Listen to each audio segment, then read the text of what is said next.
Well, away from facility management now, let's look at something also very important.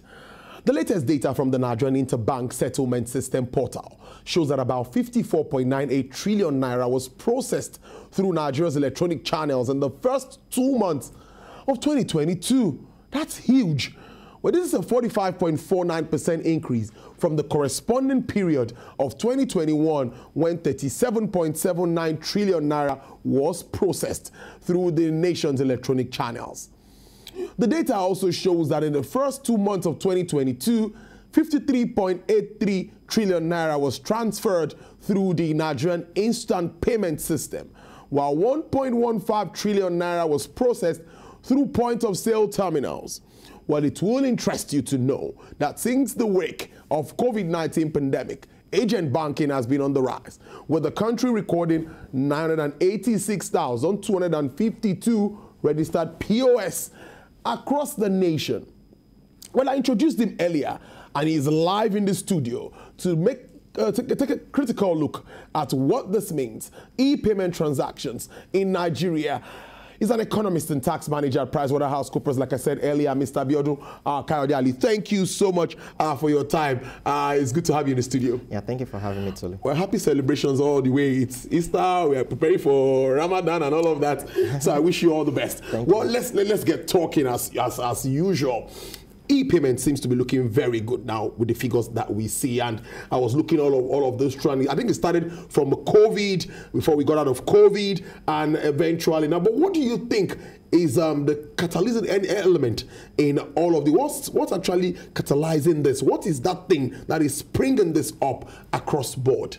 Okay, thank you. Like you rightly mentioned, the COVID-19 actually spurred things, right? And not just in Nigeria, globally, across the world. It was recorded that a lot of transactions took place on the digital platform, right? And if you think about the rationale for that, a lot of people were actually at home during the lockdown, but transactions still needed to be carried out, right? So you would see a situation whereby even the let's just say people who are not actually tech savvy, take for instance probably the aged, right? You see them actually coming on board, right, to carry out these transactions. They want to learn, they want to do something. Yeah, it's funny that even my own mother had to bring her on board, right, teach her how to use it, right? So after that period, right, a lot of people just saw that this was actually seamless, right? And there was actually no need for you to go and queue in a physical bank, right? So all these things actually were responsible for it, right? If you now look at it from another angle, sometimes you find out that you go somewhere and you either forget your wallet, right? You either forget to hold cash with you, or probably the distance. If you look at the cost of getting to the nearest bank, right, to withdraw, all those things could also be responsible for this increase. I remember a time when I went to Computer Village to get something, and it was the closest bank was quite a distance away from me, and I just discovered there was this mobile money operator there. You just give them your what's it called, your ATM card, and you're able to withdraw. So all these things actually led to the increase. Then if you also look at it from the perspective of the banks themselves, the financial institutions, what they are trying to do right now is they are trying to expand their retail banking service at the moment, right? So what is happening is that you see a situation whereby they are taking advantage of most of the retailers, most of the individuals that are yet to be banked. They have lots of these agents that they go out to carry out agent banking, and these people are able to go into nooks and crannies, places where it might be difficult for them to actually construct the brick and mortar structure. So they are also trying to capitalize on this, right? So these are some of the things that actually took place. And not to even forget recently, the issue with the fuel scarcity, right? If you want to look at the cost it would take you during that period to get money, right? So I think the best thing for people to do, they just discovered that it was a seamless process. So these are the things that I think that are responsible for that increase, and I expect more as the months go by. Beautiful stuff. We continue to build on a digital economy, of course, digital Africa, and we see central banks there embracing digital currency. Let's come down to our country. Yesterday, the Bankers Committee meeting, we heard them coming out to reel out some positives around the e-Naira initiative of government. What do you make of this? And do you think this will further help drive the e-payments or improve the same e-payment industry? Well, yes, it's something I expect. It's something I expect. It's still at its testing phase. Yes, of course. When the CBN introduced this e-Naira scheme, and it was actually a bold and daunting move taken by the Central Bank of Nigeria. I think we're the third to actually introduce our own central bank digital currency. And the objectives like stated by the CBN is to promote financial inclusion as well as to encourage cross-border transactions. If you look at it at the moment, right, with respect to financial inclusion, I don't think the CBN, and it's quite understandable, considering it's still at its pilot phase, they haven't yet gotten to that instance whereby they will be able to give people who are unbanked, right, people who are unbanked access to this service, because if we're talking about people who are unbanked, we're talking about people in places that are probably very difficult to reach. And if you consider currently, for you to have access to the e-Naira, you need to download it, right, from the Play Store portal or any of those portals. And looking at the situation of things, these are people who probably don't even have access to internet-enabled phones, right? It's quite interesting that I was even reading recently that there was this data that was released by World Data Lab, whereby on the indicator, there's something called the Internet Poverty in the Index, right, indicator. Nigeria is actually topping the world out of 169 countries, right, as the country that doesn't have access to internet, or whereby internet is expensive. So these are some of the challenges I foresee, but considering it's still in its testing phase, I think it's still something that we still have to watch. We still have to watch and monitor and see how it plays out. But I think there is prospects because, firstly, I think it will be able to attract young people, right? I think it will be able to attract them. But there are some concerns that, considering that the CBDC is actually centralized, it will kind of impact on anonymity, right? Which is one concern that young people have. So I think it's something that we just have to watch and monitor as time goes by. Interesting stuff. These figures we have are just for I think Q1 2022, and we have these figures already. I want us to project, considering the fact that we have new entrants into the fintech space and all of this, of course, leveraging on technology. And we're also looking at the 5G just around the corner. So what's your focus for Q2 2022 as we move on? Well, I think there's going to be a tremendous increase. There's going to be a tremendous increase in the use. And if you consider most of these banks, right, most of these banks, old banks that were initially set up as banks to go for corporates, right, they've started to realize that there is probably more potential, more prospects in going for individuals, right? And if you consider Zenith Bank, one of their strategy, for instance, is to get about 250,000 agents on ground, right? So these agents, what they simply do is that they go to all these places that are difficult to access, and they are able to at least reach out to the people, speak their language, and they're able to bring them into the banking system. If you look at the records, there is this organization that is into financial inclusion. It's called EFINA.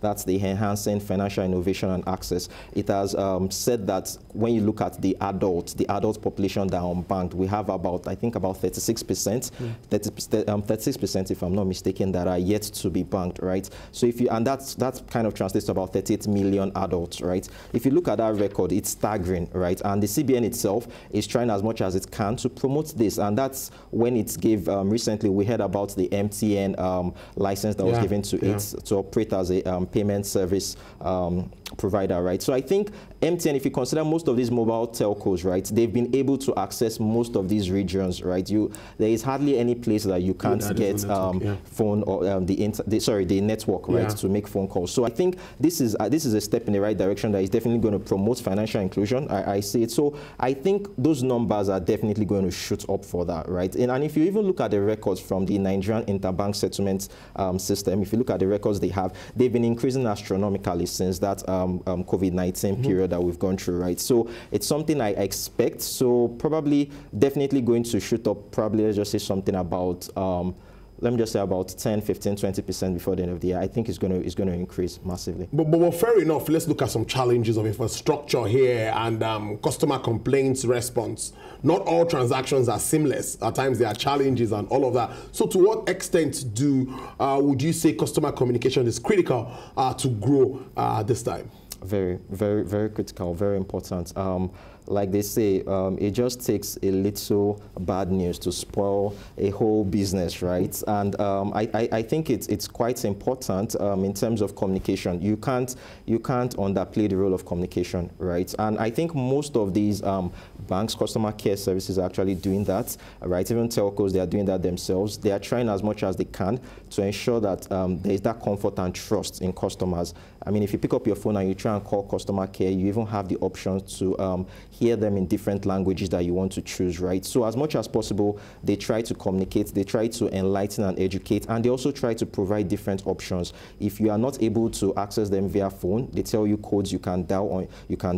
If you are not able to do that, you can access them on different social media platforms, right? So I think that communication is quite key. And one beautiful thing about it is that it's also leading to employment, right? Because I'm sure you would have seen adverts whereby most of these companies are advertising, calling people who can speak different languages to come and represent them on a particular channel, a particular line. And I think it's something that is going to be quite unique and going to be very useful, indispensable in this current period. And I think there's potential. There's a lot of potential there. While I'm looking at how positively promoting financial inclusion is key at this time, if we look at all of these figures, like you said, the FINA, even from the central bank, all of the figures still look scary when you see the number of people that are unbanked. What more can we do to get people included? And on the other side, how are we also safeguarding? Because anything that has to do with the internet, technology needs to also be secured. What about security of all of these platforms? What do you think about them? Okay, you're quite correct. With respect to getting the unbanked to bring them into the financial space, I think one thing that is quite important is that you need to, as much as possible, rely on all this agent banking. I think it's very useful, right? Like I said, the brick and mortar structure actually doesn't work in some instances, and there might be difficulties, right? Difficulties in establishing.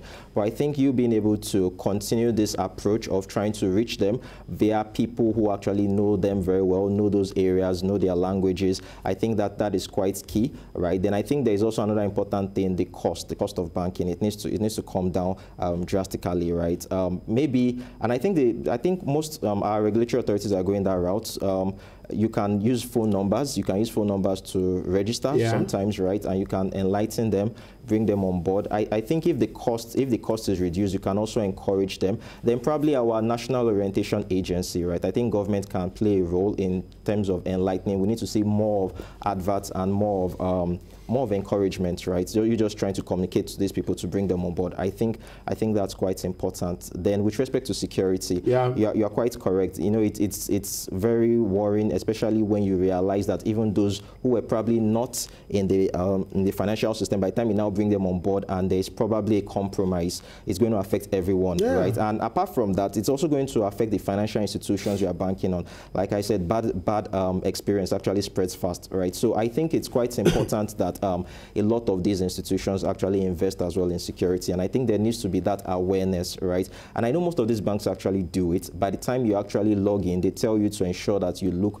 by your side so no one is seeing your password or things like that. I think more of this needs to be done. Then I think the government needs to promote more of this, right? I think it's all about investing in technology, investing in security, as well as enlightening people. I think it's very, very, very key, very important. Then they can also have a kind of test, a kind of stress test, right? Just to test the system and to ensure that things are working the way they are supposed to be. So I think a combination of all these factors can actually help safeguard individuals and companies. Brilliant stuff. We're talking agent banking here almost finally, and many will say that, oh wow, new jobs are being created. But some will also say that it will get to a point where the banks might look at it and say, wow, most of these jobs are being done online. Are you sure we're not going to? So are we losing some jobs? Are we creating new jobs? I don't know. I don't know how you see it. Okay, so the one thing I say first of all is that there is, if you look at it from the side of the service users, there is that comfort, right? There is that comfort, you trying to go through transactions in a seamless manner. I think that is key, first of all. Then when you look at it in terms of replacing staff or probably letting go of staff because things are being done online through the digital platforms, I think it's still an opportunity. There are still job opportunities in the sense that you still have someone on the other end who needs to communicate via via the digital platform with the service users, right? So take, for instance, customer care. Initially, if you remember, in the past, before technology came, if you want to see access customer care, you have to physically go in there. Then all of a sudden, you could make a phone call. Then all of a sudden, there is Instagram, there is Twitter, there is WhatsApp, different platforms. So I still think there will be opportunities for people to actually still get jobs. Then I also think innovation, right? Innovation, there are people behind developing applications, right? Different applications that make things work. How did the fintech, how did they come into be? There are people who innovated, right? And there are jobs, there are opportunities. So I think it actually promotes growth. If you look at it from the broad picture, I think at the end, it all leads to growth, promotion, and inclusivity. That's what I think. My mind goes back to the e-Naira initiative. Some will say, yes, there's a difference between the e-Naira and the crypto market, because that is not being manned by any, like the e-Naira is being manned by the Central Bank of Nigeria. They take responsibility for anything that happens. But on the other side, so what are you thinking? Many are saying that as we move on, digital currencies will obviously take charge. Yeah, that's correct. So that's why I had to give it to the CBN. I mean, that move they took. That move, right? Yeah, that move they took, right? So the future is digital. That's what it is. The future is digital. I'm not exactly saying that it's going to throw away totally the use of cash. Not saying even Switzerland. Switzerland is known as the most cashless society. They still have 15% cash transactions, right? But the future is digital. So I think it's quite good that as different countries begin to make use of CBDC, they begin to study its impact, right? And over time, I mean, they can design theirs in such a way that it meets their monetary policy objectives, right? So I think the future is digital. I don't think there's any reason to be scared of it. I think it's just important that we learn more about it and we enlighten people, because the CBDC, one of the things that the CBN wants to do is to promote financial inclusion. You need to enlighten people. You need to tell them about it. I haven't seen much recently. I haven't seen much, but I think they need to do more of this. Probably they are still working things out, but I think enlightenment, communication, quite important, but you can't run away from digital. So finally, you are optimistic that we will still see this very impressive figures as we move on in 2022, despite the fact that everyone continues to complain of low purchasing power and all of that. Transactions continues to flow all across board. Yeah, the figures are high. Yeah. So the issue with the figures that were quoted is that it's even possible. It's possible that it's actually those who are banked that are actually making. There's someone banked. There's some that are even outside this. Yeah. I agree with you. So it could be more. Yes. So what I just believe is, if you look at the economy at large, right? Someone was saying recently that if the economy is prospering, right? If the economy is prospering, you have a lot of, because the way banking works is that financial intermediation, right? You move funds from people with surplus cash, you give it to people who need cash, who are in need of cash, right? So if the economy is prospering and you have lots of individuals who have cash with them, right? That's a good reason for them to come into the banking system, right? So I think one key important thing, right, is that as much as possible, government, right, tries as much as it can to help people, right, help individuals. Once they can do that and they have money in surplus, then they can bank it. Not when individuals don't even have money, they are living from hand to mouth. How will they bank? If what you get, you consume it and you try and get work the next time, right? So I think as long as the economy prospers, it gives that opportunity to have a lot of these people into the banking system. Let's see how it plays out as we move to an election year. That is also something that economists like you have been talking about. Plenty of spending will come up as we move on to 2023. I don't know if you want to comment on that as we wrap up. It might be interesting. I was just thinking, even if the politicians want to, probably, if they want to incite people, don't to encourage people to vote for them, they could probably use it through the digital platform. Wow, that's true. They just take advantage of the online of it. And just, you know. Yeah, I think that's another way to promote the CBDC, right? So yeah, that's what I think. They'll pay us for that. Thank you so much. I've been speaking to Mr. Abiodun Kayode. An interesting conversation, I must confess, an intelligent one.